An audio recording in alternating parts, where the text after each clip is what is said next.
Welcome back once again, my wonderful tome readers.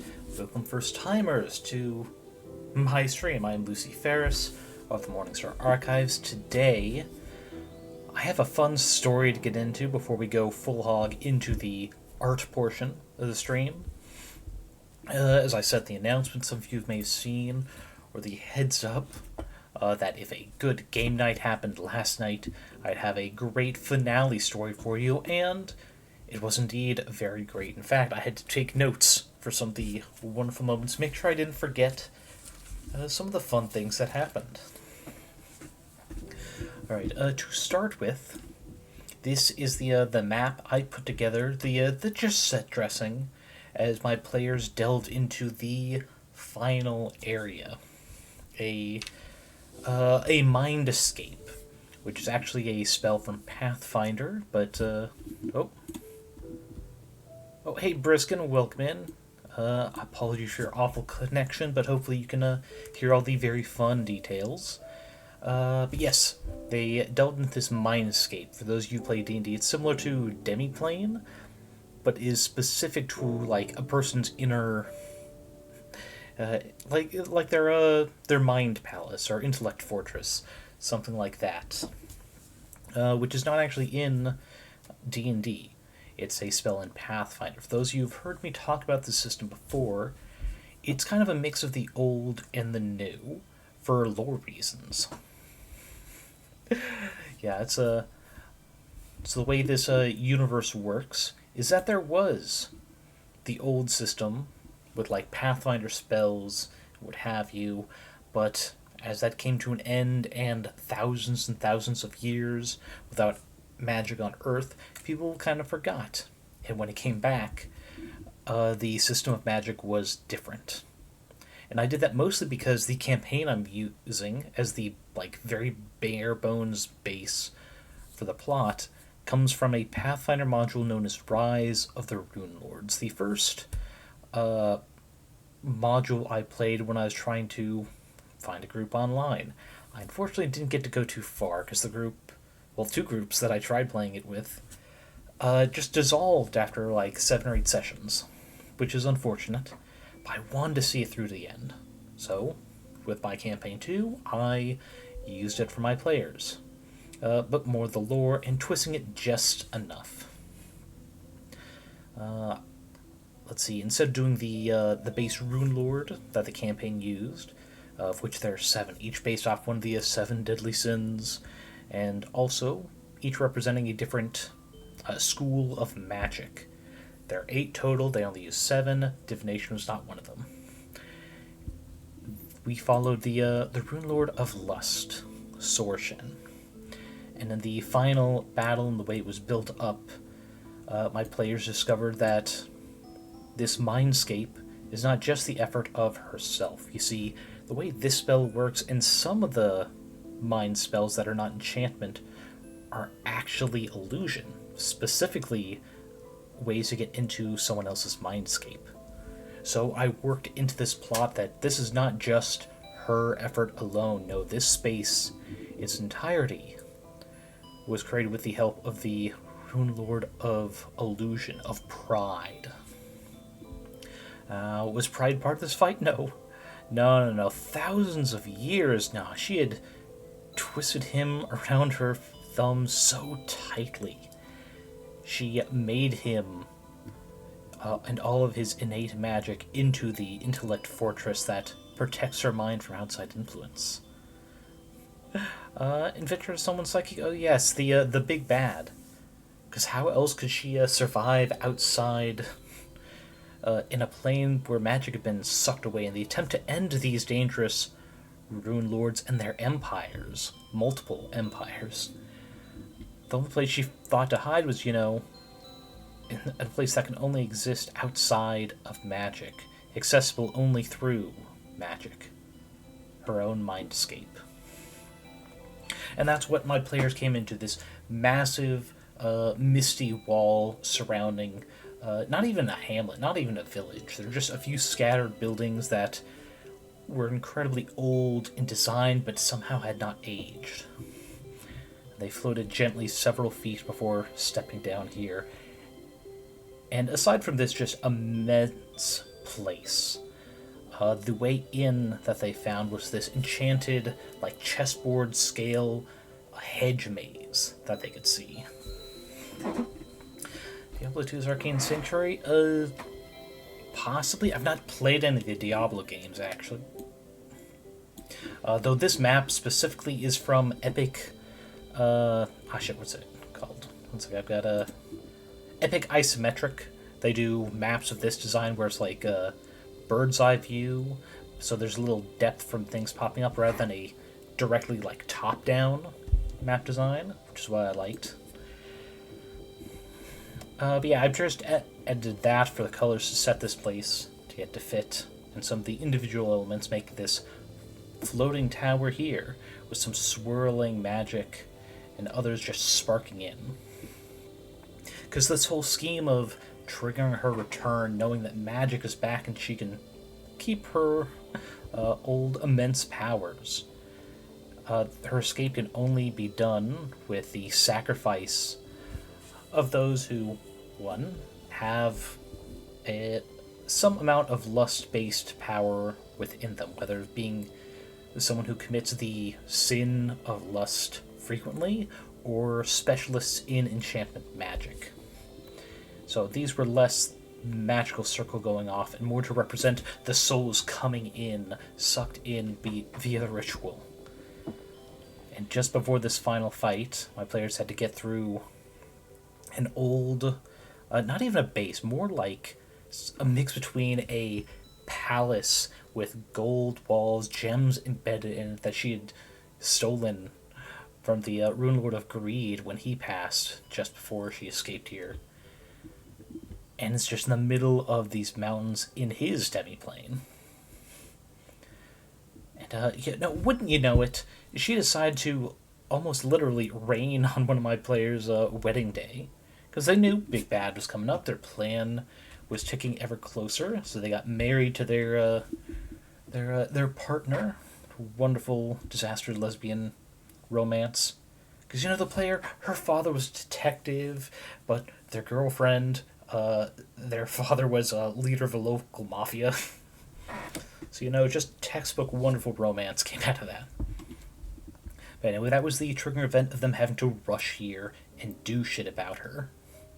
The plane itself, they're like, okay, we can just, waltz up to this tower, try and be sneaky as we can. Very open area so they can see almost any threat that might pop up. Until, they're eventually noticed and... magic circle goes off, sparkling, trickling electricity, followed by just a fast growing hedge, a literal maze popping up. And though I did not do a further step, after this it kept growing into a massive dome. So even when they go into the few entrances, they can't just skip all of them with their flight.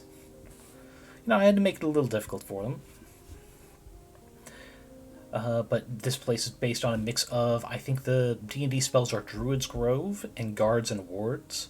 Pretty much they're meant for protecting an area, rather than immediate spells cast in the middle of battle. Fucked up Sleeping Beauty variant. Actually, funny you should say that. Not Sleeping Beauty. Closer to Rapunzel. Like, literally one little details on the tower. Because, magic... at least some of the really fun magic, seems to pull from inspiration of old tales.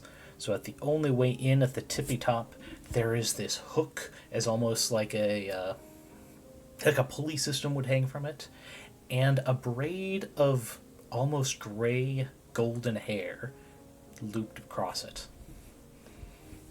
And they did also make a comment about the Disneyfication of that. I had fun. And they did great at this step. I did not force them to have to figure out the correct or shortest path to get through there. I just said, this place is filled with fog, so it's hard to see the ground below you, and more than 30 feet. So you could be going into a dead end like here and not know until you're already several steps in. So instead of making them go through that and do fancy stuff with like light shaders or what have you, so they can only see that 30 feet, I instead said, someone needs to make a survival check. And if you want a straight roll, someone's going to need to help them. Those will be your 2 people up front keeping a watch. And they fucking blew it out of the water. It was with all the benefits they have, because one of them is a peace cleric, so they have Emboldened Bond to assist with skill rolls. Got a total of 30. The maximum DC, because the way I rule it is, let's see, let's use this pen in a red, is a tiered DC. So it's like, here's the maximum, we'll say, oh, I'm on the wrong layer. Oop. I thought I still clicked on this. There we go, sketch diagram. We'll say, like, the very max is 35. And maybe we say that with a thicker pen so it's actually visible. But tiered things where if you don't, get all the way, you get more and more of the things you have to actually come across, like ground traps, like brambles on the bottom with just spikes you have to worry about. Multiple suggestion spells, which came out to getting 30. All they had to handle was 1 suggestion spell. They figured out during their journey, without being caught, that if you step into the hedges or get too close, it slowly tries to wrap around you so you don't realize you're caught until it's too late. There are opportunities for treants to be around here, hidden as part of the hedge, and just either make them waste more time by just, maybe this one here moves here, blocks their way back, or some such. So a bunch of things like that, but with a 30, all they had to worry about was finding out the danger of the hedge and how you would be borderline paralyzed until you're cut free. Only running into the final guard treants at the 3 entrances here, which only fight people who go through that particular entrance, because it wasn't meant to be difficult unless they, went off the handle and attacked all of them. And right at the base, a suggestion spell targeting everyone, which would have been run while you still can. Take your family, take your friends, flee somewhere safe, because you cannot beat her. And they all fucking passed it, and I'm so proud of them, because it was close. They went, it's like, know what? The suggestion right at the base, we're not going to risk it. They used an inspiration.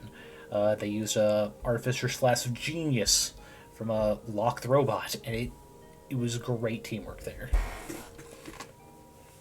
Just, so proud of them.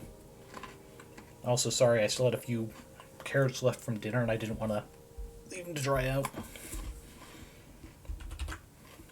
Now, we have 2 different tokens for Shorshen. Now, those of you are familiar with the relevant Pathfinder lore, let's see, make sure this is big enough. There we go. Shorshen is an actual canonical Runelord. Oh, too many zags on the end. However, early on I got misheard, and it became Shorshen.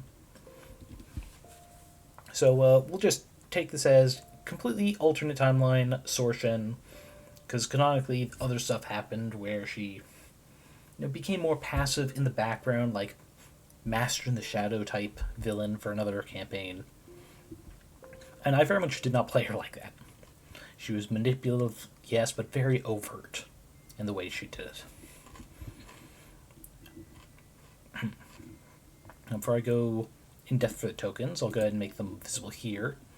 Let's see, Brazen, let's see. It would be interesting to see your Tomb of Annihilation group try this maze. The Goblin Artificer, Kaboom? Oh, Kaboom! Because Artificer, yeah, got it. Would probably look at the hedges, whip out his flamethrower to enthusiastically try to make passageways. I mean, there's definitely that, and let's see. I'll have to double check the license with Epic Isometric. I think so long as I don't charge it, I can share the maps I make. But I want to make sure, just not make them angry. But also, like, yes, absolutely. Because I do have the multiple layers. Which, let's see, that's just all the tower stuff. There's another one just for that magic circle. And the hedges, which I think I did a fire implement, but I just colored it to more green to look like a hedge. But, I mean, it worked out pretty good, in my opinion. Right, yes. So across the campaign, when Sorshen did have an appearance, whether via a statue or an illusion of some sort, taking over someone's body and just like disguising self so people could recognize her, she was this description. Naked, with the only thing keeping her decent being her long flowing hair. And as you can see, it is a recolored version of Aphrodite from Hades 1. Make her look more pale without being like necessarily sickly or undead looking. Let's see, actually the token borders for both of these I got and just like recolored, manipulated a little bit from a free person who provides them on Ko-fi, which I have their link in just a second. But as you can see, I had them more of a like pale, I think the term is like alabaster skinned woman, confident in her body, showing it off to the world, and also, you know, getting some people to underestimate her, perhaps. But that is not how she went into battle with my party. No, that was this. Fully decked out in expensive-looking magery, metal adornment, not to only show her wealth, but also that she does not need practical metal armor. Fully decked out in gloves and, not lace, the partially opaque fabric, which I'm blanking on the term for. But just to show, like, the opulence and having enchantments woven into it to help give additional protection. And then this, the token border here, actually I think I need to zoom out a little bit more. The way it actually looks is very different in the free token thing I got.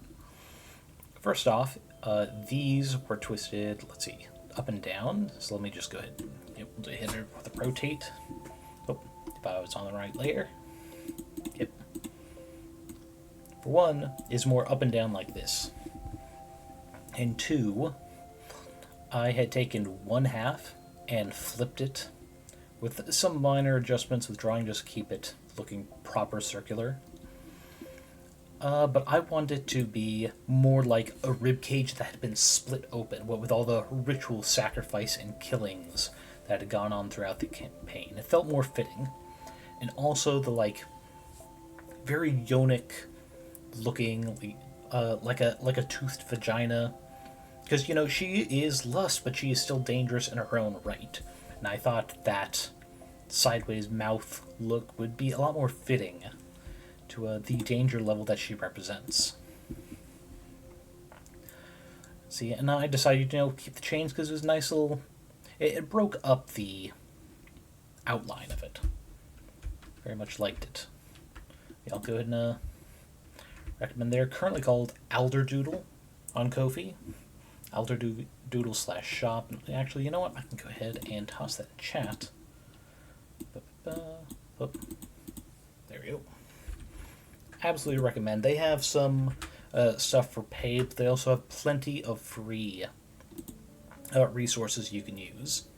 I'll leave that for 20 minutes. Very good. And then all the map things, it's like you can get them pre-made. You get packs where it's just all the individual elements. Is epic isometric. And they have a bunch. Like I said, I got these. It was just supposed to be like a fire element that you put on the map. But I made rows of 4. I recolored them, made them look more like a hedge. Let's see. Oh, right. And, I mean, same goes for this, though the tower's more of an overlay to recolor it. It should be in here, actually. Let's see. Yeah, there we go. Magic fire, nope. Yeah, that's different elements. Like we have the main column here, which is flipped upside down. It was originally other way. There it is, the cone at the top. What was that one? I guess scrolling it just looked like an additional thing. But yeah, looked pretty good. And then That's an overlay I decided not to do because it made things look too bright. So I remove that. Darker here. Some adjustments to this lightning bolt design. And voila, floating tower. Now instead of uploading like 3 variants of this massive map, what I had done on Roll20 is, let's see, I had the tower as a separate layer, kept it the like same dimensions, so everything would perfectly fit over each other.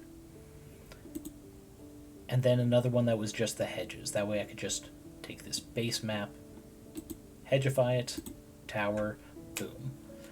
And originally, what I did in Roll20 was I just, with this base one, had it moved to the front, the tower on the GM layer, so I could just, you know, do it separate as well. And then just move that back layer map to the back instead, which pulled the hedges up top like so. Very low-tech way to do something to look very nice. Yeah, and unfortunately, the other map I couldn't bring to show on stream, because I got it was a free carnival pack from I think it's one of the monthly like pro member things I got on Roll20. I've had it for a while. But yeah, the actual fight itself was in this massive carnival. Brango, welcome, welcome. Oh, that was a really delayed Wilhelm. But yeah, you missed the set dressing and the how and where I got this stuff, but I'll move, oh, not that token, this token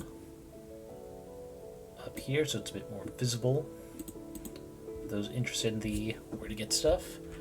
But fortunately, the rest of this will be a bit more theater of the mind. Let's see. Because like I said, that map is something I got on Roll20, so I couldn't just download it, and the quality did not remain if I tried to screenshot and rebuild it here. But yeah, it was this simple carnival for like a one-shot thing. It was meant for your players go and play different games there, get little prizes. Oh, Ringo, you've been up to paint-making shenanigans? Well, if you're having enough fun, I hope you have plenty of time to shenan again as well. Yeah, it was this carnival, complete with like jousting lanes at the top of the map, which is where I had Shorshan start in a humongous scale compared to my players. In fact, I can do the comparison here. Where's the scale tool? There. So, if this was the size that she appeared to the players... Oh, reset that. Sorry, just because it was not scale. There we go. They were like this next to her. This is how small they were compared to her. Because it wasn't like her actual body. They were in her mindscape. She could look any size or shape she wants. And no, she chose to be a giant fucking woman. Because she's a giant woman who's thematically centered around lust, aka fucking. Bryson, doing some terraforming yourself. The Planet Crafter, not getting around to trying the newest DLC. I've heard... Let's see, that's the game Planet Crafter, right? I've heard people have been having fun. I think I have it on my wish list, but it's one of those things where it's like, I don't have a budget right now until I have a good long-term job. But I'm thinking about it. So I would absolutely love your opinions on it.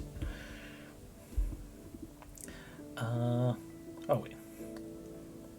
Ringo, think you have COVID? Oh, I hope you certainly don't, just because the long-term symptoms I have heard from COVID survivors are very much not fun. I hope it is just a really bad cold or fever. Because again, but it's not better. Yeah. One day. Hopefully soon. Okay. Alright, well, as long as you hopefully don't have COVID, because it sounds horrific living with those. Right, yes. So she'd made herself appear giant because it's in her own mind. She can look however she wants. She can manipulate the space however she likes. But she had a few ways to kind of get some minor upper hands against my players. There were 3 invisible bards there that she had ensorcelled recently. So they were still on the, like, D&D spell system rather than Pathfinder. Oh, I think I have COVID, but the U is a strange little meme. Gotcha. Okay. Person saying had COVID was a bit of a nuisance, but mild case was fully up to date on vaccine. Okay, well, that's good. Because, yeah, that fucking sucks. Of a disease. Which, I mean, all diseases suck, but like that especially, it seems like it's no joke. But yeah, the way Pathfinder, at least Pathfinder First Edition is understood it, they don't really have, not Legend Lore, that's a spell, legendary actions, that's what I was trying to think of. They don't have legendary actions, so kind of stand in. She had these ensorcelled bards, which of the players were creative enough, thought about it, instead of killing them, could have just undone the charming with a dispel magic, or one of them with the special anti-enchantment weapons that they had recently gotten, could have freed them like that, and then they would have been getting some free D6 inspiration from them, so long as they survived. The downside is, if they had killed them, whatever timer for her getting out, because she needs to accumulate power through the death of these people marked with her symbol to break free of this place. And our Artificer got a little gun shy, and by gun shy I mean they blasted a lightning bolt, which before it could successfully go off, there was a fun chain of just counterspelling, counterspells. Let's see. Oh, right, I need to be on the correct layer. There we go. So there was... Wait, oh, it's not visible. Okay. Well, actually, on that matter, I should also make it not pink, because there's a lot of pink right here. Here. Yeah, white. So here's him, trying to do a little lightning bolt. This. He gets counterspelled by the avatar currently here. She gets counterspelled by our Dragonborn druid here, who themselves is counterspelled by one of the bards here. And the only other person within range for a counterspell is the Artificer. So he has to blow through his action and his reaction to go off a single third level lightning bolt. A total of 15 levels of spell slots just to cast a one lightning bolt. Which ended up helping her because, it destroyed two of the ensorcelled bards, unfortunately. Ran her timer down quite a bit. Yeah, no legendary lair actions, and I thought the charmed bards, like low level, like they used up their third levels just for counterspelling. Having concealed doing backup focus as it were is absolute gold. Yes, and if they had lasted long enough, I had other restrictions in that they could only use illusion and enchantment spells from D&D, which luckily included Vicious Mockery, or Silvery Barbs, which was fun. They didn't get to actually use any of those, because like I said, they died pretty quick. I mean, they were only, level 5s when you get third levels? It's like, yeah, they didn't have much. And then after that, pretty much the final phase, when they figured out that the Avatar, herself being larger than life, certainly larger than the actual Shorshen, did not have to be the main target, and they started looking around. There is no people in this carnival space. All the booths had the, games going on, all the lights flashing. Thank you for the book club, Durango. All the lights flashing, but they didn't have any of the prizes hanging. They didn't have any food carts filled to the brim. There was, that white noise of people enjoying themselves. Like the occasional scream of, someone on a roller coaster, but no actual bodies there.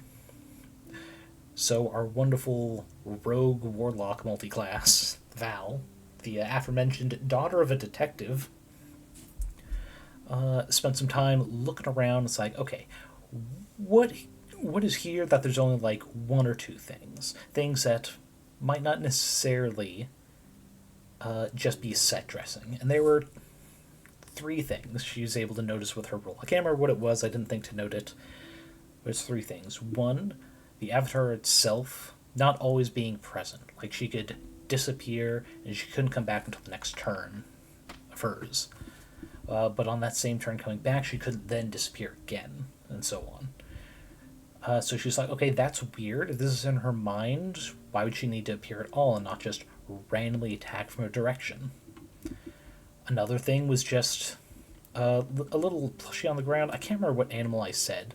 So we're gonna say dodo, with a massive, just messed up beak there, because I said so.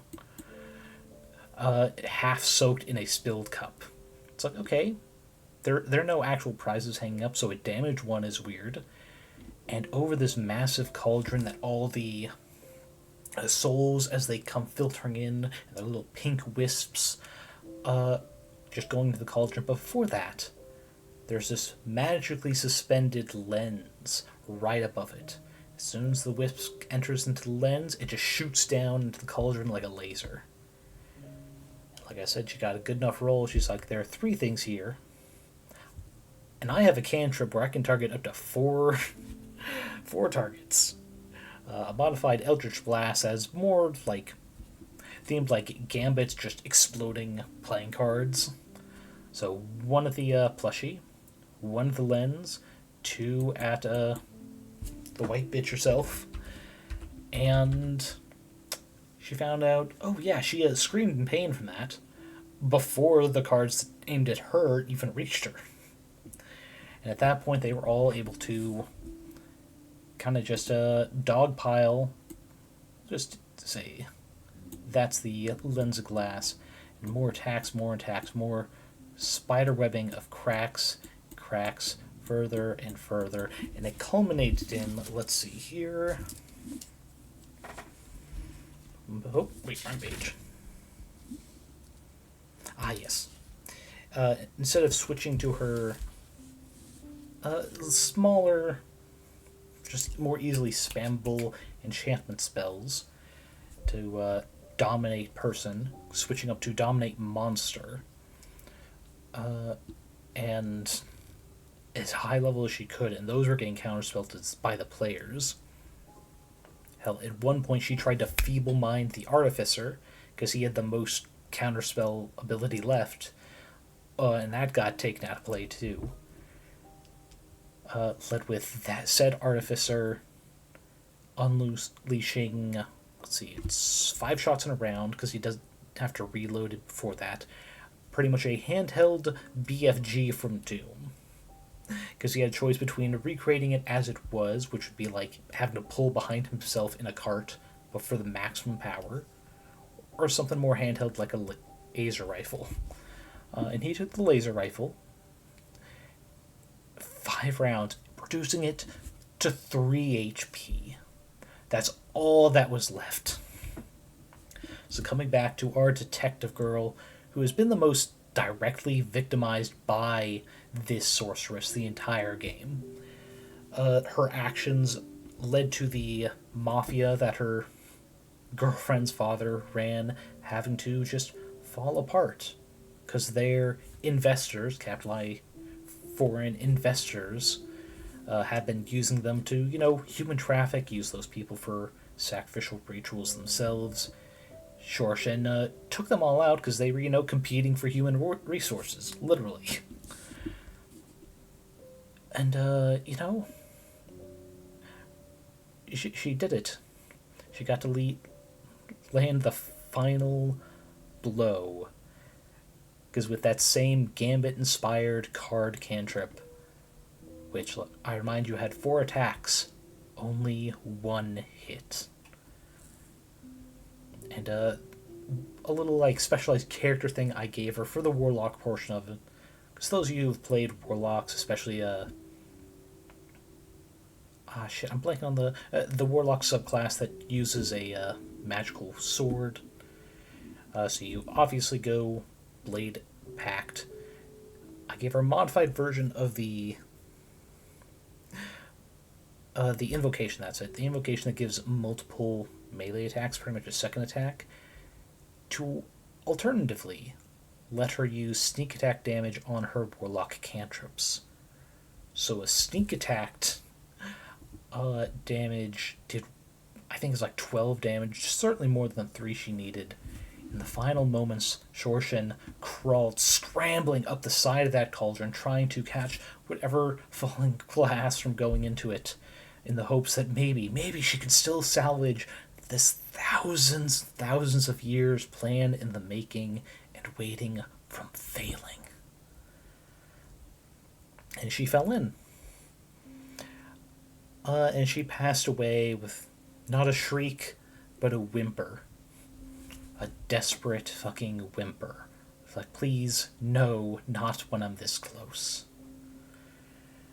So, of course, after that, the party used their thing of sovereign glue and took one of the, like, big wooden tables of the carnival over the cauldron to make sure she was never getting the fuck out of that thing. And, the prologue is going to happen next week, after which our game is going to take a break for a few weeks, because, we're switching to a new system, give some time to make their character change their ideas they had from, 6 months ago to finalize it, and also maybe some quick, 30-minute one-shots to get used to the system of how combat works. Epilogue? Sorry, yes, epilogue. Thank you. I was thinking prologue for the next game. That's it. But yeah, we're doing that. I know in their plans it's, let's see, right here. They're going to do a take 2 on the marriage ceremony. Because, everything that was going down happened right at the end of it. Right as it's you may now kiss the bride, lean in, explosions in the city, And they're like, that fucking... and they had to fly off and do all this. And so I'm so proud of my players. Yet, despite my best efforts as well, with the bards, the pseudo-legendary actions, they somehow beat this final fucking boss faster than the giant-ass undead wolf from Campaign 1. And I tried a lot harder this time, too. There were multiple battles. They had that mini fortress before they even got to the portal into here to, use up a bunch of their spells, and I did. It succeeded. God, they were just really good at planning and keeping the stuff they had, keeping plenty of counter spells ready so they aren't dominated mid-fight. I'm super fucking proud of them. They did phenomenal. I love them, and I love the ideas they come up with. I cannot wait to, start Campaign 3, and just so I can tell you about their ideas. Because they have some good ones, but I don't want to say them now and jinx them from being changed in the last few weeks, Let's see, Branko, let's see if I get back to make the Runia, TTRPG, would you like to playtest, do stuff with it? Kind of character you would play. Unfortunately, I probably wouldn't play. I would absolutely be willing to help you playtest, just because I like tweaking the systems I use. Yeah, I think to start, it might be easier if you find just a simple version of the game. They're actually... see, what's the term? I know there's some creators who have... oh! Alright. On the D&D Reddit, D&D Homebrew Reddit, there's a subsection of projects people post called one-page delves. It's pretty much all the information you need is a single page, and sometimes they're not purely D&D. I would look into some of those and see if you can use some inspiration for a just simple, minimal customization type game. Just because if you can figure out the baseline for a new system, it's a lot easier to build onto that. Because you've talked about trying to make it before, and it feels like some of the ideas you come up with are after you have a base skeleton, and it's easy to get sidetracked in projects like that. I get it, but it's going to be a lot easier to playtest something if you have even just bare bones. It's like why I keep suggesting Cypher System to people who are like, hey, I'm looking for a system that worked good for this, and then they describe something that is very plot reliant rather than randomness from dice or needing a big story pre-made. Because Cypher is in my opinion, the perfect mix for me and my group, because we love doing roleplay based actions, which D&D isn't really built for, in all honesty. It's really not built for roleplay focused stories.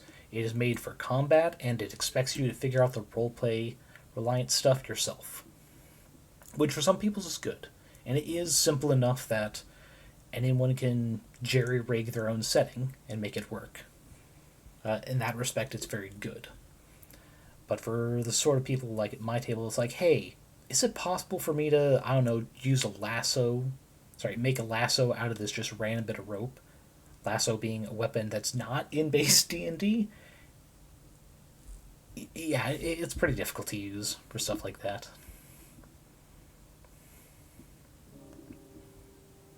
Oh yeah, now I know dice are very important for the TTRPG, but I mean like starting out with not worrying about the status archetypes first and just balancing the base dice. Because like how Magic the Gathering cards work, they have an internal system for what the mana cost to play a card is, which I can probably just another together here. So let's say, oh, fucking layer. Let's say this squiggly line thing is a spell, and it costs like 1 of any color and 2 islands, which we'll say that just because these are blue. Whee! So let's say it costs like that. They know with the base cost that they have built into it, the maximum amount of damage this cost should allow. Or if it targets a specific thing, how much damage you can do more than the typical base. Stuff like that.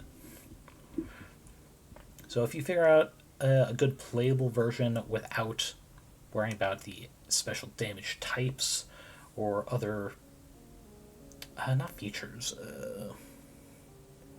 effects, other than just the straight damage and block, from that it'll be easier to build up from. That's what I was trying to say. Let's see, Brazen. Speaking of TTRPG systems, had an idea for using dominoes instead of dice. Whenever you make a check of any kind, you draw a domino tile, subtract the lower from the higher, try to get as close to 0 as possible. Would work equally well with double 6 and double 9 sets. I think that'd be pretty good, though personally I'm not sure what the difference of double 6, double 9 sets are for dominoes. But that works well, because I mean there's also ways to do that. There are like simple one-page RPGs I've seen that use a deck of playing cards, where up to 4 people get just all the cards of one suit. And it's like similar to blackjack, where an ace could be a 1 or an 11, or it might be similar to war, where you're just trying to use a better card than someone else, but you don't get to draw your mix your discards back into your hand until a certain amount have been used. So you have to be careful about going out with your max numbers right at the gate. Picking your battles. I mean, blue does have some damage spells, but you're right. Islands are more focused on, like, drawing or... or forcing people have to put their cards into their graveyard, countering spells. But you get what I mean. It's like they have a scaling of cost of a card to what it can do. The more cost, it's allowed to do more. And that's like the base framework every time they do a new set. Though Dan Sheev, the guy who makes EGS Comics, has been posting some thoughts about the recent Avatar set and how it can really break things with being able to turn lands into creatures, but if they die, they just come back into play tapped. And how in some other recent sets, there are ways to make a creature count as a land type rather than turning a land into a creature type, which is funny.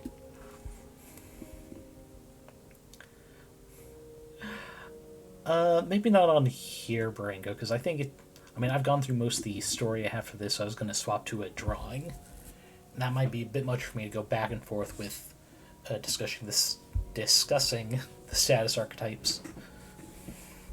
But yeah, that's certainly something I'd be willing to help with the playtest and balancing of. I just wouldn't be able to play long term.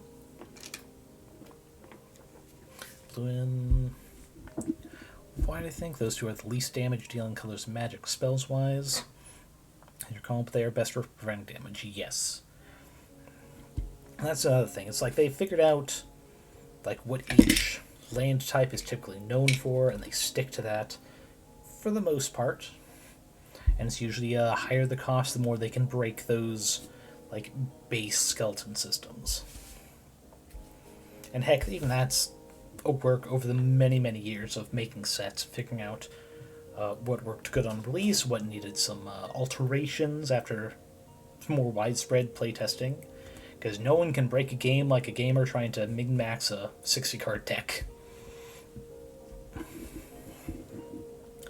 But yeah, we can do that. But again, oh yeah.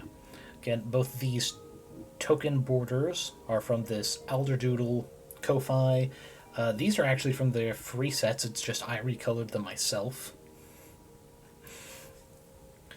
But it's like they're still very pretty for the black and white ones. And there are even some free ones. They were just more nature themed, I believe.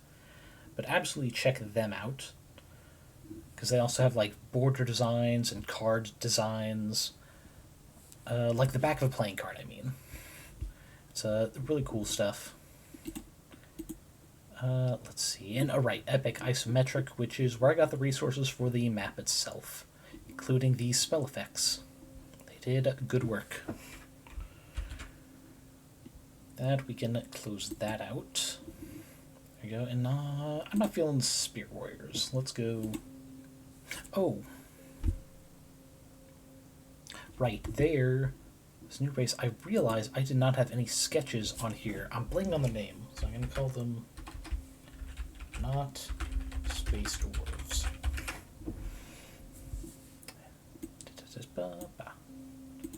There it goes. Okay, so the reason they're called that, despite me like blanking on the term, is that's one of the like key things about them that I remember. Like, they are small, they're known for mining and resource gathering on like meteors passing through space, but they are very assuredly not dwarves. Like, if you compare dwarves to elves and you get like Art Nouveau versus Art Deco vibes from them, this race is more of like brutalism, or the primitive type of interior design where it's like your tabletop is just barely smoothed down stone. Like, it's enough on top where you can properly eat off of it, but the edges are still rough because that's part of the design. And one of the fun things that I like about the design is they're very reminiscent of Funko Pops, and where they're only like 2.5, 3 heads tall. So what we're going to do is we're going to take another layer just so we can make sure we get this right. Okay, we're going to do that. Within this layer,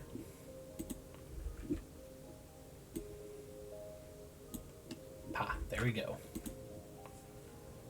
Okay, we need to put that below so we can actually get that. Okay. And they're not quite barrel chested, it's just, you know, that's how big they are. Now that arm looks like fucking noodle. There we go. Big beefy shoulder. Arm, pointy elbow.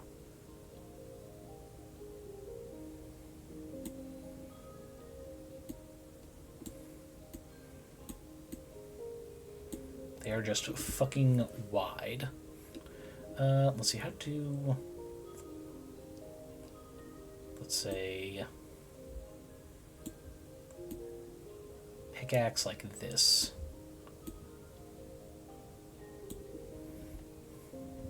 Be like hanging thumb like that.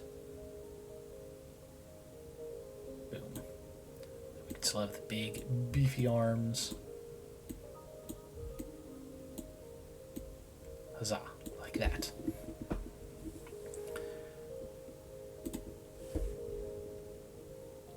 They're usually like a full, shit, what's the term? Like full work outfits. And have this guy have fucking suspenders with just blown off sleeves.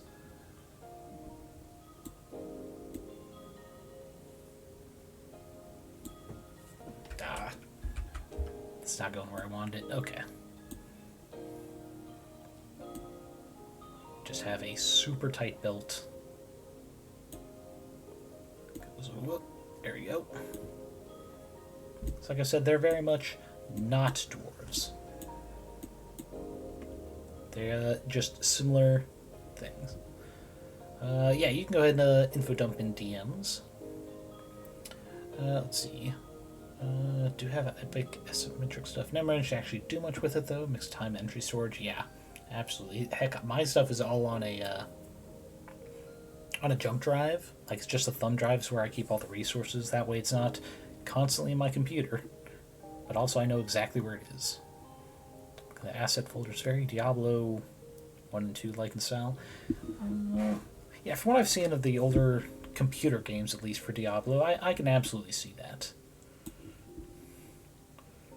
Let's see. There we go. We got fucking no thigh gap on these guys. Why? Because their stuff, it's not loose. It's just not super form fitted either. Honestly, though, the shoe should probably be a bit more. Yeah, it should be a bit more squared off, more. Not like dull, but like the Pixies in Fairly Odd Parents, where they're very bureaucratic and dull looking, rather than the round shapes of fairies. So go pop, pop. There you go. Kind of give more definition to it.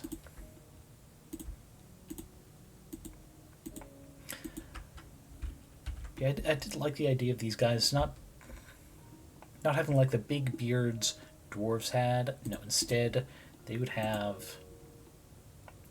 not quite white, but definitely like very pale gray beards. This guy, we're gonna have a weird like split beard and just thin mustache for shits and giggles reasons. That looks too happy.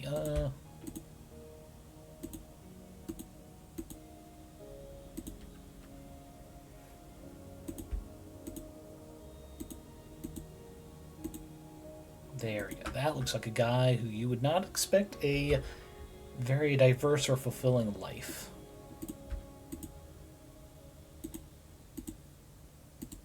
Thick bags under his eyes.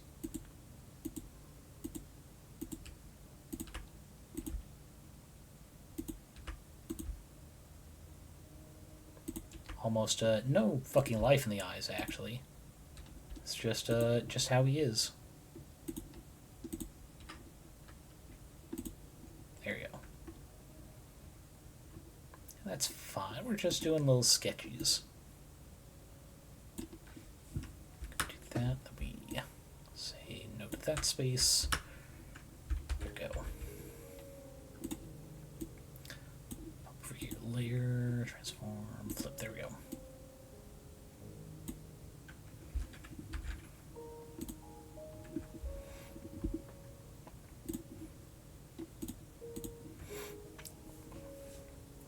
From Pathfinder 2 came last Monday. This halfling woman is married to a dwarf. They got 7 kids together. That's a lot of shortcomings. The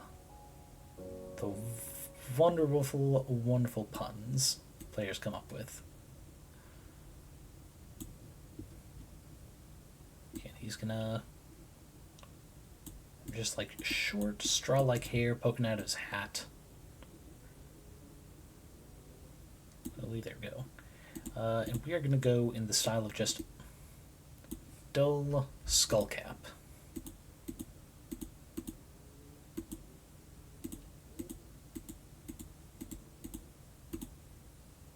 Skull caps usually being thick band here.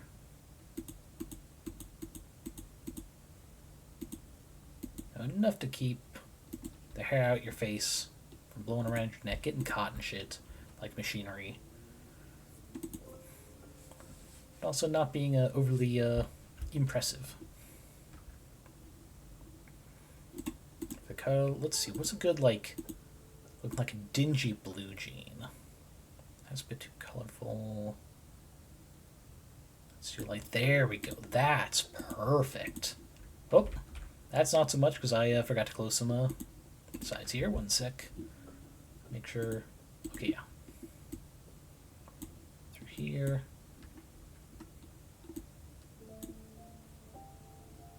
I think that's it. Ah. Forgot to close off there. That is important. We'll do it by just doing a little stab there. There you go. That is almost perfect for like a workman's overalls. Feeling very proud of that. Okay. Let's swap to overlay and start kind of like faking in some like pockets here. Which I should reduce opacity more. There we go. I was a bit ashamed of that one. I mean, no, that was a good pun. Of a halfling woman married to a dwarf, a lot of shortcomings. Heck, it is borderline dirty while still being safe enough to say around kids. Because look at the short part of the joke. Of course, your character in that game is the greatest lightweight of all. Wait, you're 5'7" but only 12 pounds? I'm gonna ask you to explain. Because that seems very strange. Let's see, skin tone. Should go for like a... Not quite sickly now. That looks sickly. A bit more brown for skin tone-y. That's good. That looks dull.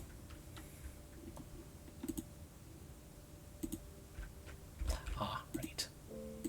And that's like that. Okay.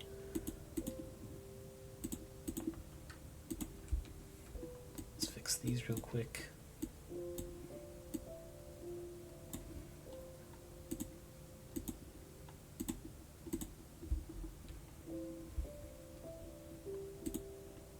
Double down by putting them in boots. Perfect.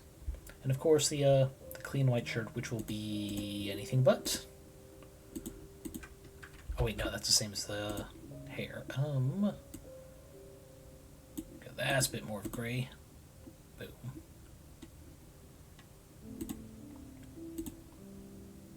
There we go. Let's see, Garamond is he's a skeleton. Okay. Really, a full skeleton's only 12 pounds? That feels too light. That felt like it was punctuating what I said, but I don't quite get that universe.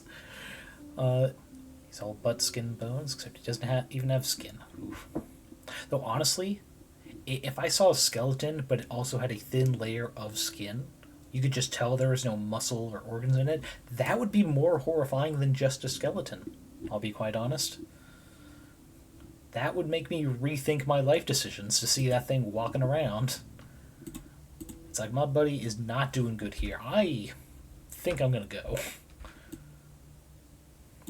Oh wait, wrong color. Go green, we got this, we got.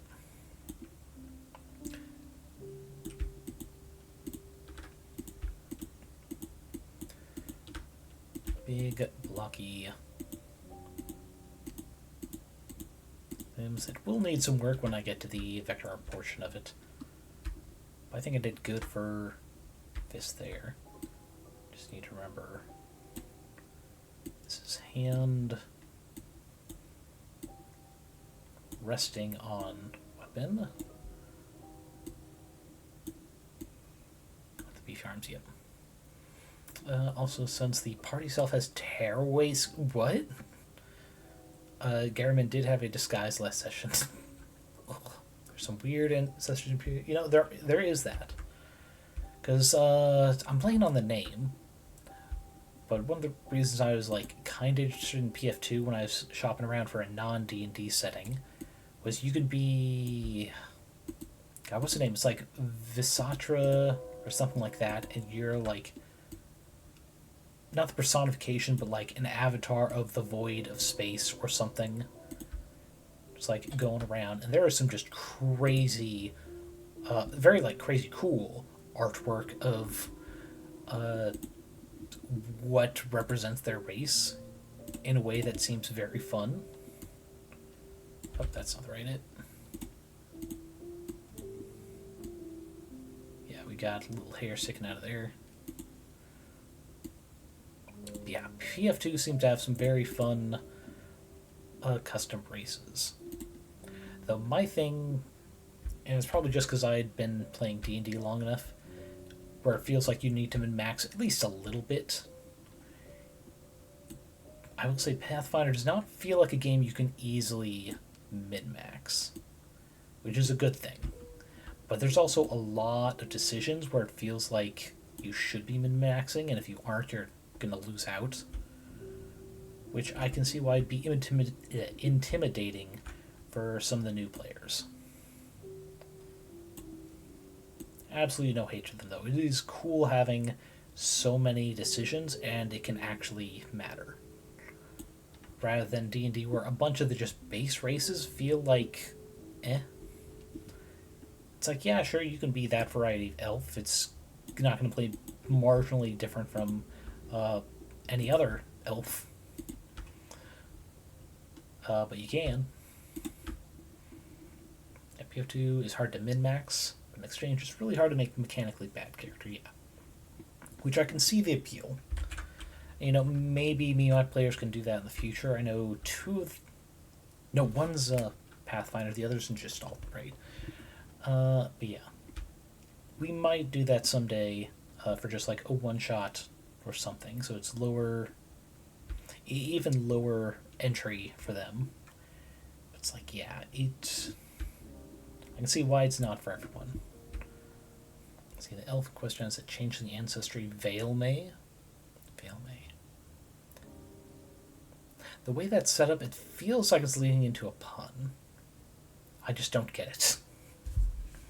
But that could also be because you're freaking a shortcoming joke earlier. I'm just expecting it.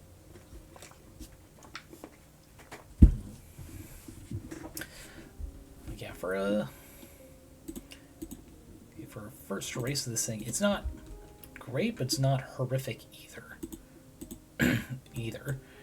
So I'm proud of that.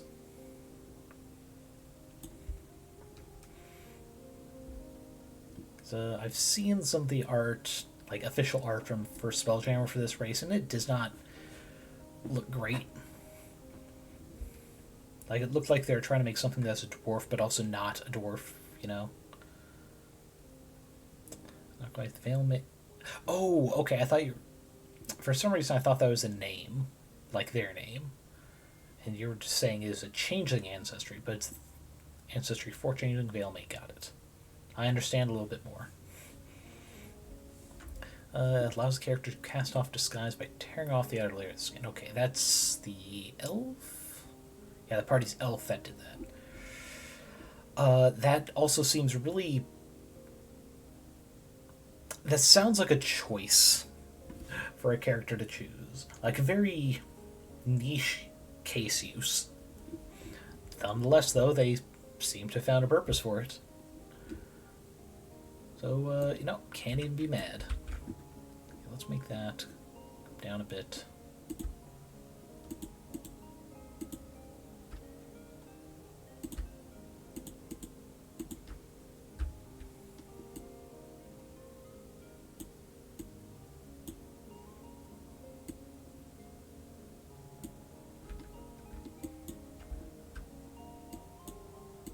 There we go.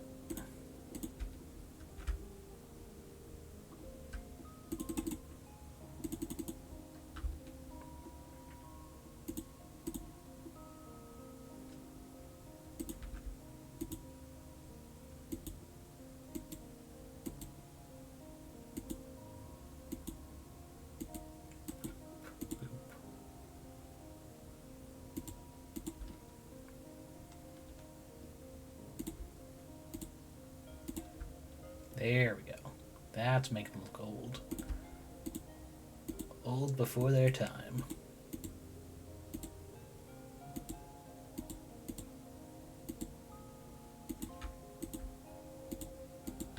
We do another one like right there. that's an old fucking dude. Then, what they're gonna get...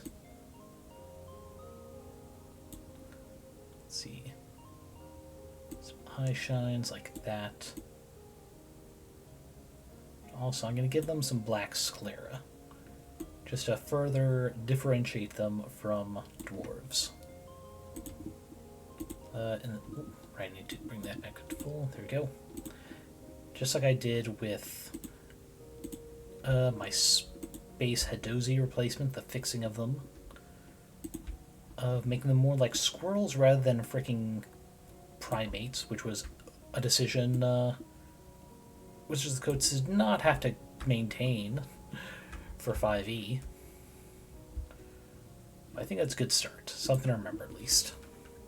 Oh, actually, wait. One more thing. Oh. Because I no longer need this one.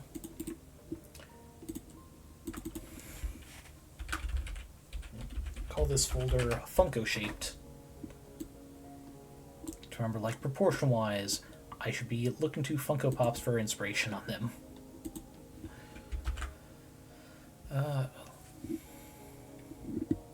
Let's see. If you were making a pun, it'd be more like Granny Archibald Spooner, the Hag of Bolding. Gives everyone around her inspiration and courage. Is Archibald referencing the font? Or am I just too niche and I know fonts because I fucking do a lot of them for fun shit. Thumbnails. God, my remembering shit is horrific as of late. Let's see, the entire campaign is just screwball antics. The swashbuckler Bob Short for Catherine is an unwitting shapeshifter. Every morning she wakes up with new species and sex. She does not know this, everyone else does. All treat her as the same girl, whatever her appearance. Archibald Spooner, the namesake of Spooner. Okay. I was actually checking to see, it's like, do I have Archibald on this? I don't. Okay. Then I guess that's a font I might have just been looking into to find other ones. Let's see, what was one of the other ones I wanted to work on today?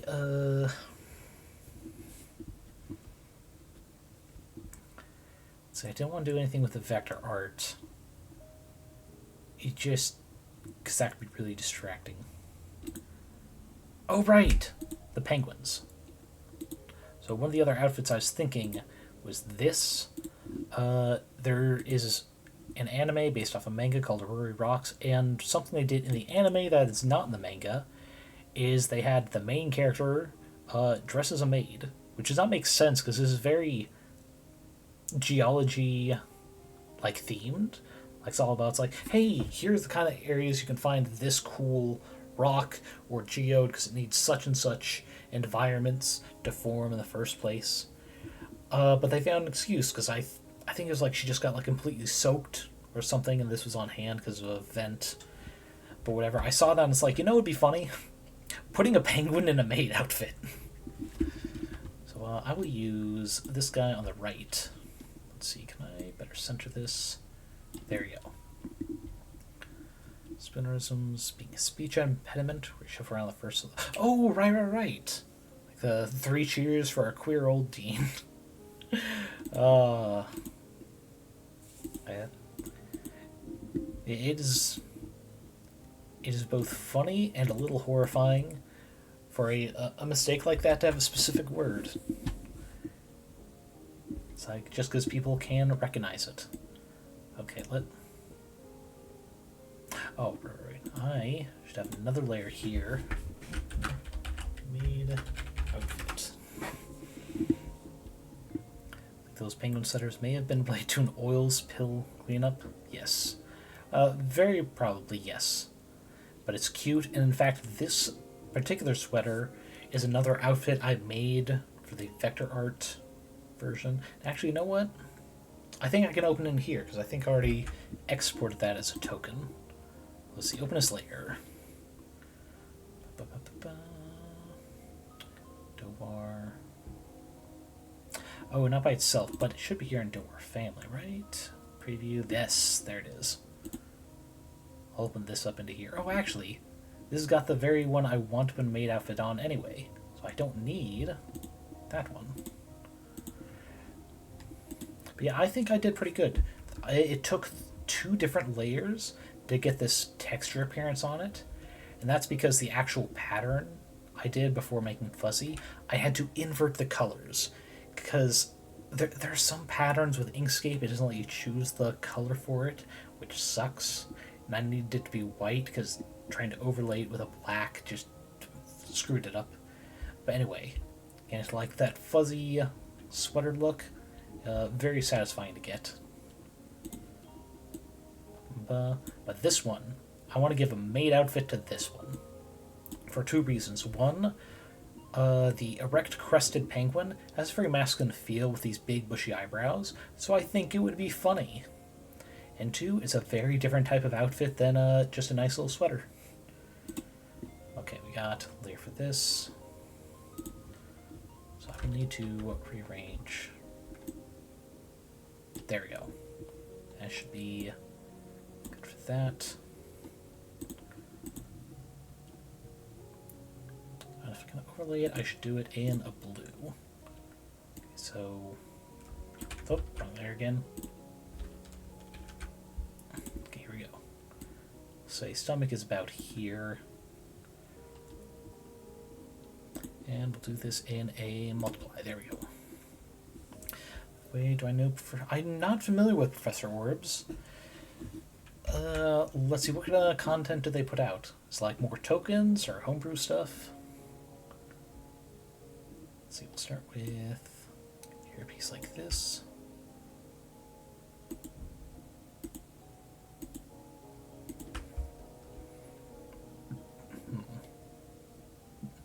Maybe blue isn't the best, or at least a light blue. No, it's the opacity, that's it. There we go, that looks better.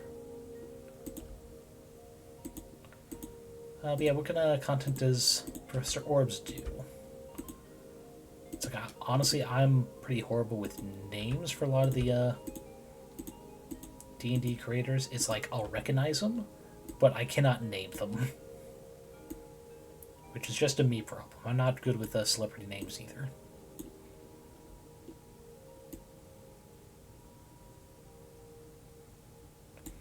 Come around, kind of round these out more.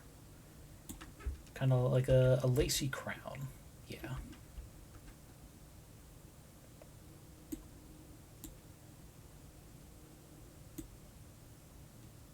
There's the pattern.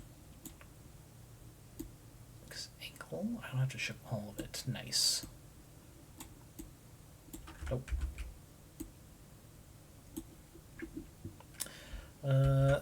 They are Forgotten Realms canon. A sentient 5-pound smoky quartz sphere that speaks 4 languages and possesses deep knowledge on 4 narrow academic subjects. That's pretty cool. Like a name like that, it really sounds like an OC thing. Like this is a character I made and like they became canon. Whatever official content they appear in, it sounds like it's probably very fun. Let's see, it comes off. Do a bit of it. No, not that angle. We'll do it at that angle. There we got the little cuff on there. The actual stump. No, that's bad curve. There we go. That's good.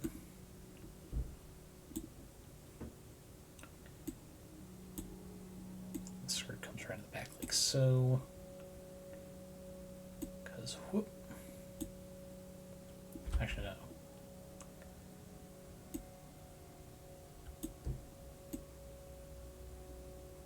There we go. It'll be better in the vector art, just because that'll be mathematically done. One in Rime of the Frost Maiden, one Dungeon the Mad Mage. Okay. It definitely sounds like it fits for Dungeon the Mad Mage.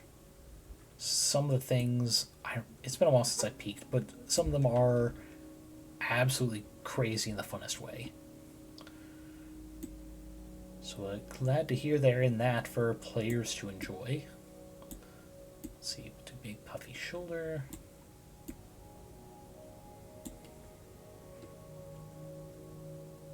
She does have a tie, but I think I'm going to make it more of a bow tie. For some reason, bow tie feels better for penguins.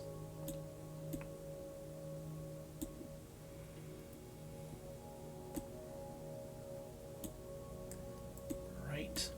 Then we have a collar.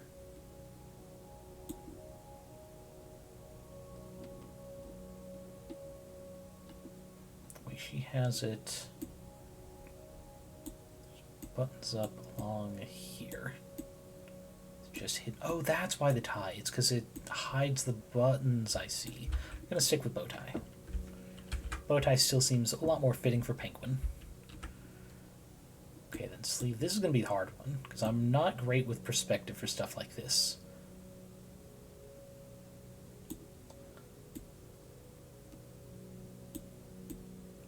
She has that curve in there. It's like a back strap that comes over here. For some reason, ends right here. I guess around the sleeve.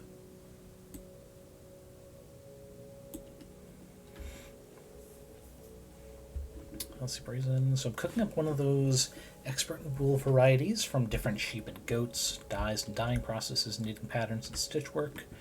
The very, a very useful asset to the knitting club that originally commissioned him. Not so relevant for most venturing parties. That's actually pretty fun. A Professor Orb specialized for the production of fabrics from wool to what is it? Not a ream of fabric, a bolt. That's it. It's a bolts of fabric. That's pretty cool. Honestly, that implies quite a lot about the availability of magic in the setting. That they can, well, that someone, at least, was able to afford something just for textile workers. Not bolts, skeins. Is it skeins of fabric? Well, I guess I might both be for fabric. I'm just used to bolts because that's how I can get them. Oh, wait, shit, not anymore, because fucking my Joanne's is gone. Thanks, capitalism, for feeling the need to, liquidate entire business just because it was not profitable enough for you. Oh, knitting skeins, got it. That makes sense.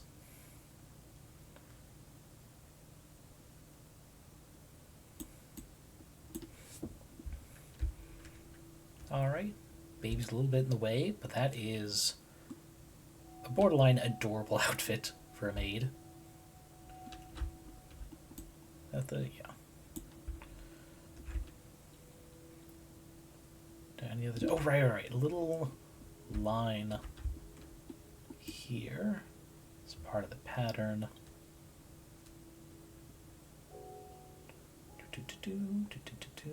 Goes on to there. Helps with the depth of that, which is helpful for me. But with the way their arms are, I can't show the far arms. So yeah, that's about it. Alright, let's take this layer, hue chroma.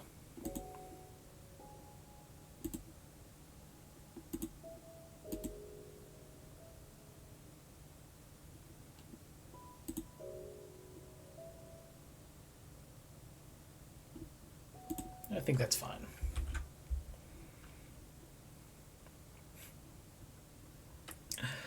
Man, they unfortunately do not have hair, and I'm not sure how I'm going to have the eyebrows work around it. But that's a problem for a future me.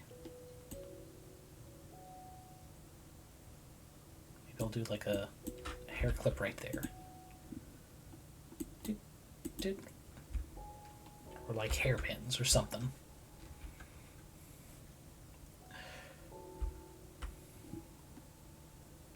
That do I really not have a folder for the Doar? Just because I already finished it? Need to fix that. Oh, wrong thing. Group. There we go. Doar clothes. Good enough. Pop, pop. Always remember to sort things as best you can so they're easier to find in the future. Yeah, I'm a big fan of how the sweater turned out. I forgot there's a white stripe. Ah, well, that's good enough.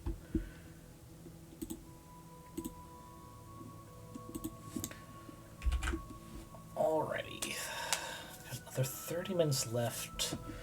What do I work on?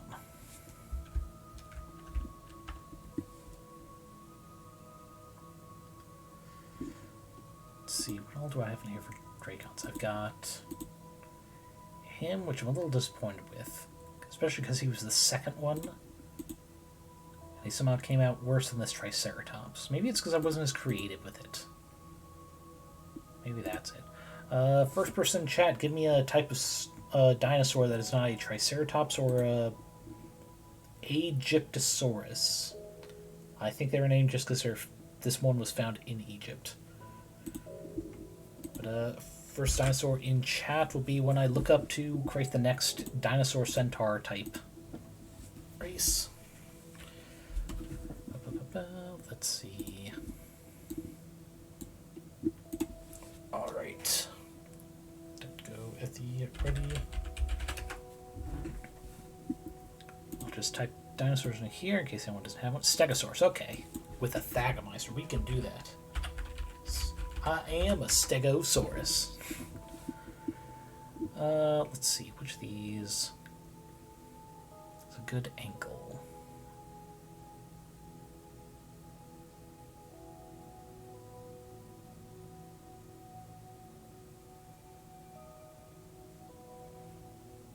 God, there's some that is like have good poses, but it's hard to read the detail. That's not a Stegosaurus. That looks like an AI monstrosity.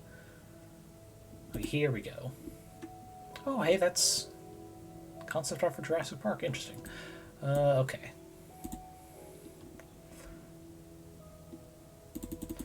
Therizinosaurus sounds interesting. I'll make a layer for that and I'll check them out later. If I still have time. Saurus. Which I don't need right now. Okay. Stegosaurus. Okay, this one will do a base in blue. Oh. That's a bit small in size. How about 5? Yeah, 5 is fine. Okay, so they normally have tiny head like this and then big back. I like that. Let's start with doing the torso. And that's where the torso comes up like that. Okay. Nope. There we go.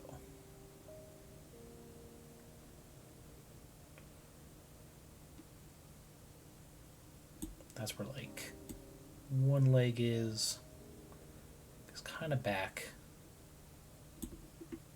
Now even that's a little bit big. Okay. There we go.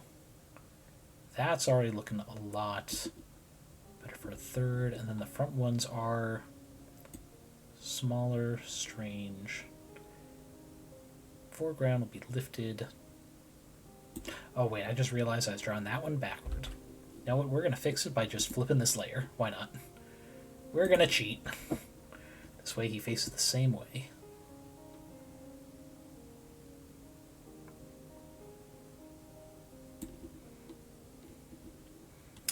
Okay, I think I need to resize this.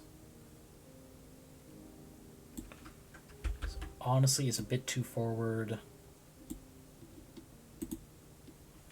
There we go.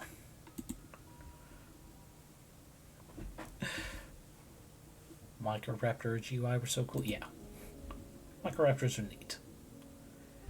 In fact, regular raptors are neat. I'm a little disappointed Jurassic Park made them freaking, like, just shy of a large dog. But GUI is the species name. Ah, okay. I suppose that makes a certain amount of sense. Because a dinosaur GUI would be like, I don't know, a background. It's like, yeah, no, the the raptors in Jurassic Park, like the ones that are actually named raptors, are not that size. They're too big. They're much closer to the like smaller raptors in the second Jurassic Park movie, like not the recent ones, the original ones. It's a little disappointing to have learned that. Yeah, it's the scale.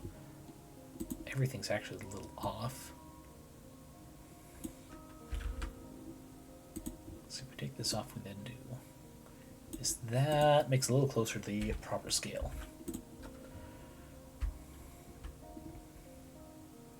So we'll do this. Some Deinonychus were closer to that size? Yes. The problem for me after I found out was that they could have just called them Deinonychus or something. But no, they stuck with Raptor, which is not the correct name. It makes me a little salty, even though I'm not as big a dino nerd anymore. I certainly used to know more. Just not Microraptor, which is way cooler. Yeah. Okay, the way this is done, they got kind of like a bulge here, like they've got just a huge stomach, which I think I'll represent like this. Yeah. Yeah, that helps me remember it's more of a curve there rather than just a pattern. This goes up like that. And from here is where the torso will be.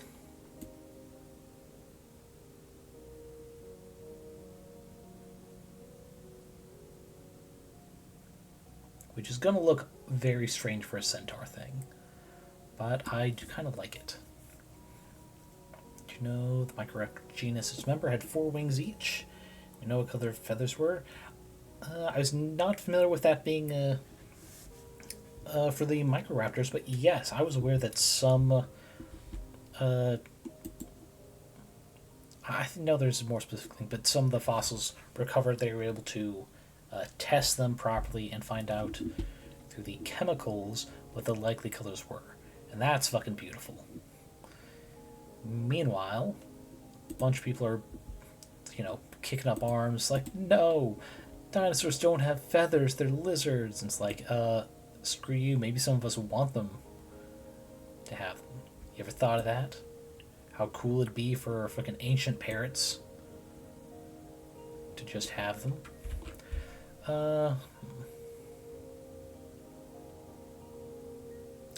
Actually, I don't think I'm gonna proper Thagomizer the tails for these guys. I think I'm going to keep them as kind of like more lizard-like and a little bit of curve to them. So the top we're gonna have to do like this. But I think what we're going to do is we're going to give him a bow, yes. Upright. If his torso is like this, it'd be... Come up to here. We're going to have him a little skinnier. Like this. Rather than being big and bulky. Let's see, what are Pose's fur? All their limbs had flight feathers, and we know they had dark and iridescent blue. That is incredibly cool. Blue is admittedly very common in at least plant pigmentations that develop, which I just think is neat. But that could also be because blue is closer to the UV side of the spectrum, and there are plants make use of UV patterns to attract insects. Let's see, how does... I need a reference image for a bow now. Archer at ready, pose. Structural coloration, yeah. Okay, where is... I don't know if there... Oh, God, there are so many references for someone, like, pulling back the bow, but I don't want that. I want to, like, down at the waist, like they're ready to pull up and release at a moment's notice. This is probably going to be the closest I get. Okay. Granted, ornithology is your least favorite flavor of paleontology. I mean, fair enough. Can't be for everyone. Okay, if this is going to be arrow holding one, which we're going to represent by arrow like this, which mean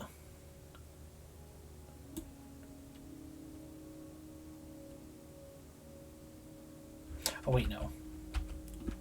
Wrong direction. Need to be more there.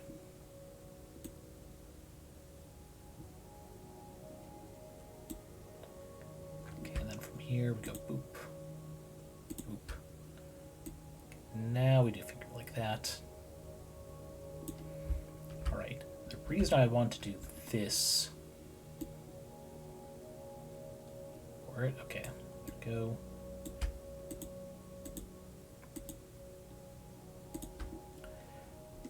Is for the arrows, I wanted to Thagomizer it. Like a little trident. It needs to be more like there.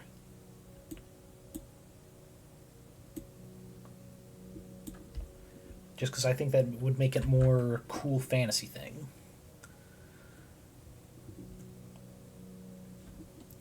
Let's see, or an archer, more compact. Arms rather than super big and beefy. To sharp elbow. Biceps for the pull of a big warbro. Go center of the chest. Which means this would come in more like that.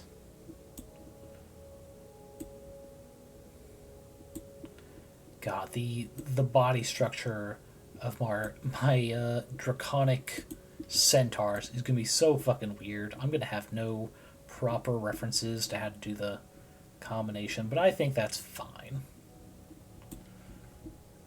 I think that's just gonna happen. Stegosaurus will always be your favorite because of how Thagomizer got us. Yeah, that was a Far Side thing, right? Named in honor of a poor Thag. Oh, am I in the right layer? Why is this not drawing? Oh, because that's a Reese.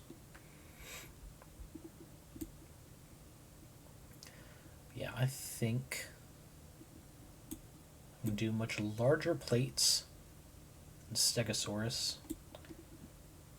And I'm instead of making like bony plates on its back or anything like that, it's going to be part of like a big cargo saddle type deal. Like, this guy isn't the archer, but he's slow, he's more lumbering, precise. And, let's see. Saddle would tip out like this here. Because of his speed, he'd need to be a bow wielder just so he can still partake in a would-be attacks at stealing his gear. Know about Mosuro Fentoni? I do not. Or at least not by that name. If you're going to tell me they have also done some dinosaur centaur things, I would be very happy. I'd be happy knowing that there's someone I can use for reference. But, oops, excuse me.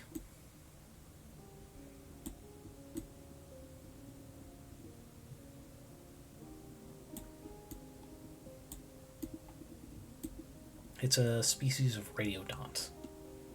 Ah. Gotcha. Oh, too much race. Yes, sadly, I am not well versed on some very specific interests. I just have a very broad selection of interests that I know cool things. Reasons getting late, time to call night. Yet no problem. Rest well. I will see you around. I will probably not be going for too much longer myself, just like 20 minutes around at it, 2 hours at least.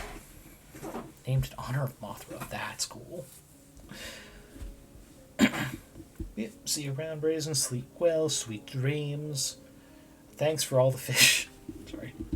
Don't know why I felt the need for a Hitchhiker's Guide reference, but I did.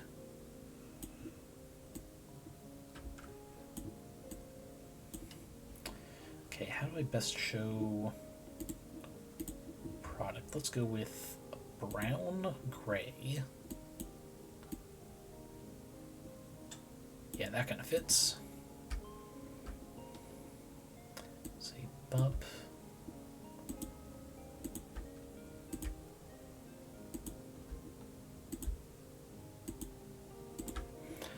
Before I go consider this, someone who cannot be slain by any weapon forged by man might have a really bad day against flint arrowheads. Oh yeah, they're certainly not forged. Or, you know, one step further, if the act of crafting it counts as a quote-unquote forged, just a really massive rock slamming into the back of their head. It's like, yeah, I didn't do anything to this. I just found it on the side of the road. And it's like, you know what? That seems like a good skull crusher rock. What do you know? I was right. Oh, but you're dead and you're not hearing me. Oh, well. Yeah, I do love prophetic things like that. That just, you know, get ignored of the easiest solution. Let's see.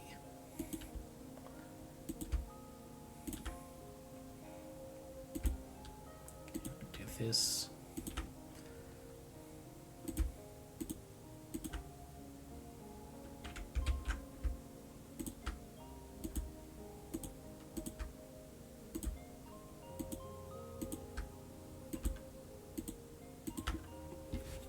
It's not perfect, but crates are crates. This one will just have a horizontal.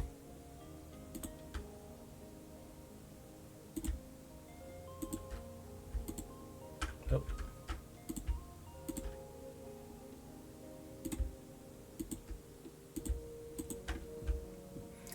Yeah, crates on the back, big ol' quivers like this. Can just be further strapped like a pair of saddlebags.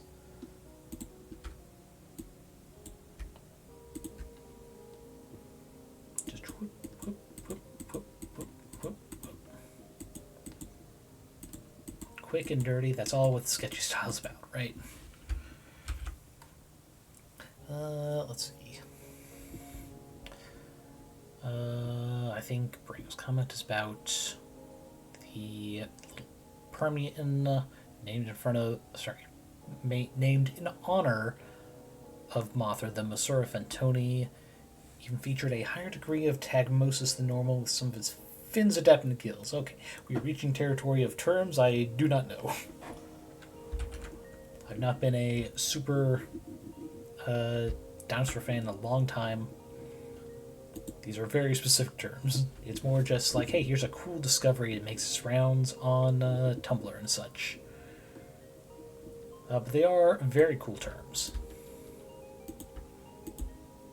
And, the discovery of blue feathers is very good. Well, not good news, just very interesting news. Yeah. So it's not a dinosaur. I mean, then even less reason for me to remember, because I was definitely a basic ass bitch when it came to dinosaur stuff. Having to be actual lizard shit, and the occasional not dolphin because those are mammals, alligator or shark variants.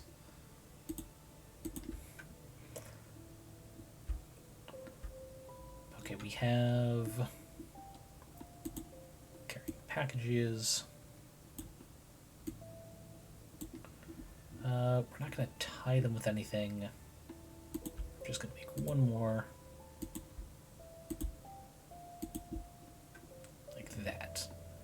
Just super odd shaped, but who cares? I care. I care a lot. Okay, what about barrel?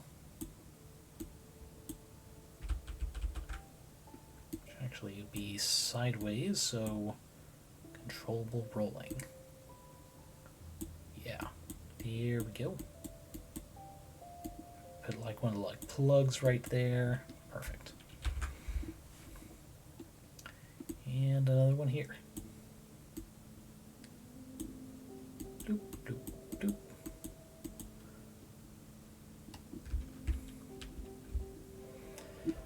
I guess all that's left is the head. Back to Stegosaurus. Smaller, more beak-like snout. Okay.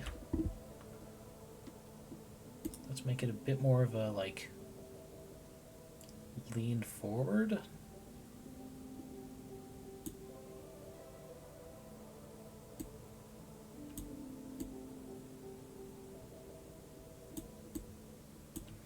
Then we can give it a cool hood. We'll just do kind of loose style, kind of like that comes forward like this to help keep the sun out your eyes when you're aiming.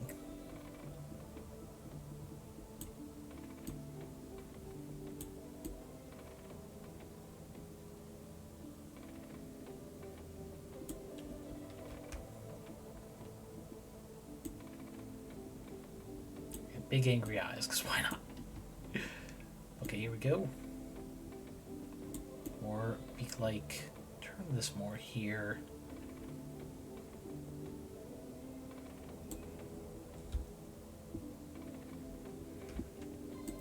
Yeah, still not sure what I want to do with clothes. I do know I want body paint to be a big part of their culture. Not necessarily for, like, war purposes, but for, like, individuality, not tattoos or jewelry, but just because the wide variety of color pigments you can choose. Maybe marking their like their jobs and roles in society. Because I do know one of the very important parts of their lineage is they care about not just knowledge, but the proper storage of it. Like, their main creation myth that says not just the main universe, but all universes were created in thanks to 3 dragon deities, one of which passed to, shattered the one main world into all the various timelines, lest be destroyed by Bahamut and Tiamat. So it is the one story they do not allow to get disrupted from age. It is how they teach their children the alphabet and grammar. And that's a nice...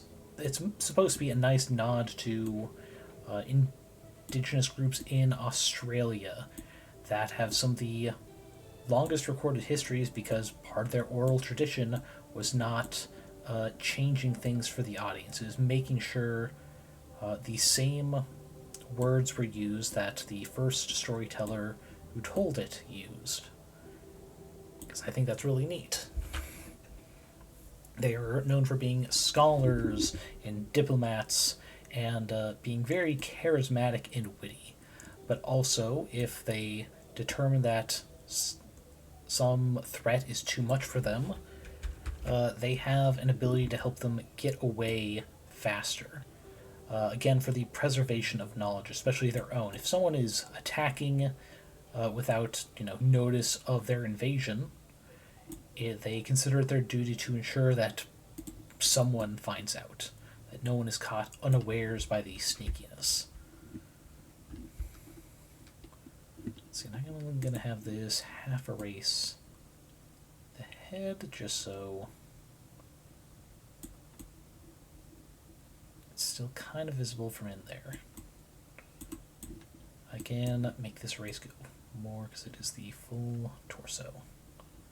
There we go.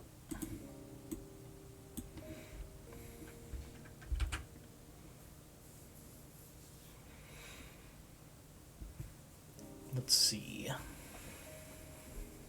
What would be a good symbol for body paint on him? Because he's archer, he's transportation. Wheel wouldn't make sense because he is the transportation. He's not using a little cart.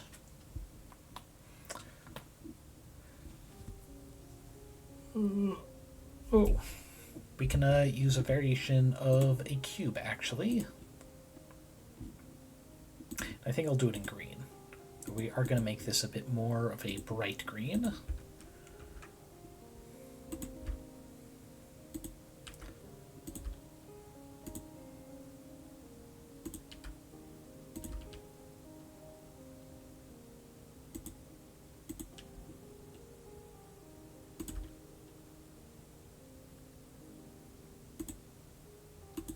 go. As you can see, it is a variation of a three-dimensional view of the box, focusing on one of the corners. That one's a little off, though.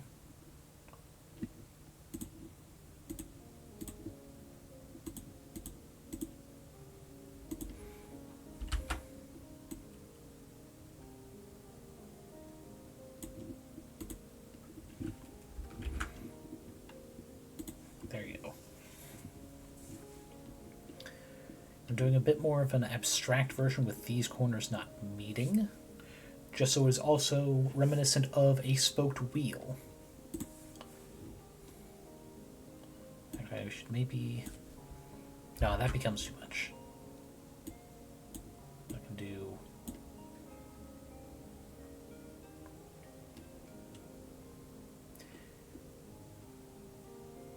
And this could be marking like which load is which.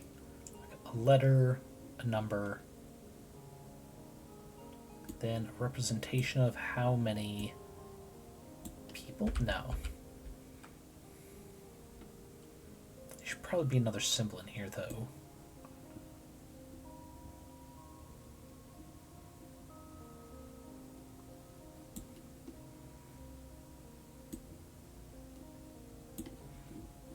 Like that. Actually, I'm going to copy that pattern from the penguin made.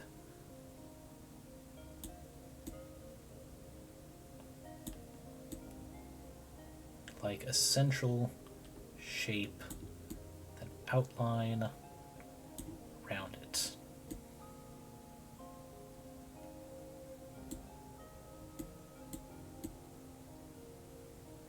Kind of like high-vis gear to make it clear that, you know, it's a person. Not just whatever beast might be coming around, because they are fairly large people. I mean, they are centaurs based on freaking dinosaurs.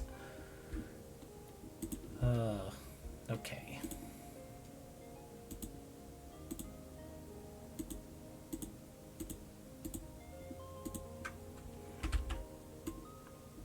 Move this a bit more up the flank. Like that.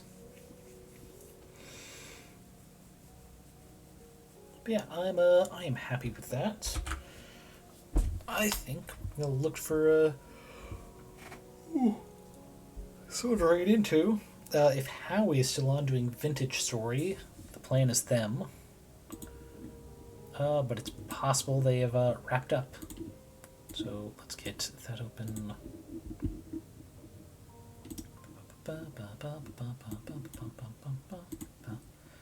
Recently used window. There we go. Let's see if Howie is still on. Nope, not full screen. Okay. Alright, they are still going. Good. We'll do a quick peek in with audio.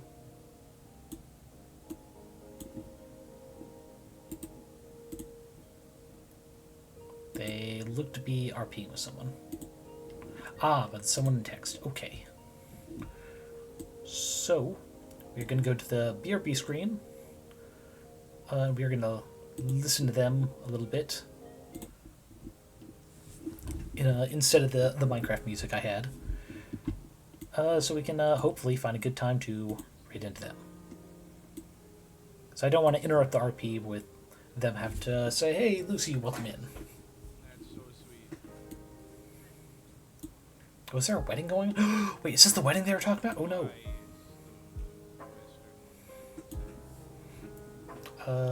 We are going to try and attend this. / raid. But Somewhere. Say it somewhere. is that correct? No. Okay. Leave it to the... Alright. Okay, Priest's last one was wedding. We are joining this service. In fact, the raid message will be, it's like, we're here for a wedding. But as always, my wonderful tome readers, I hope y'all are eating enough, drinking enough, getting enough sleep. Take care of your body so your body can take care of you. In fact, remember to drink water if you're in the wintry portions of the world.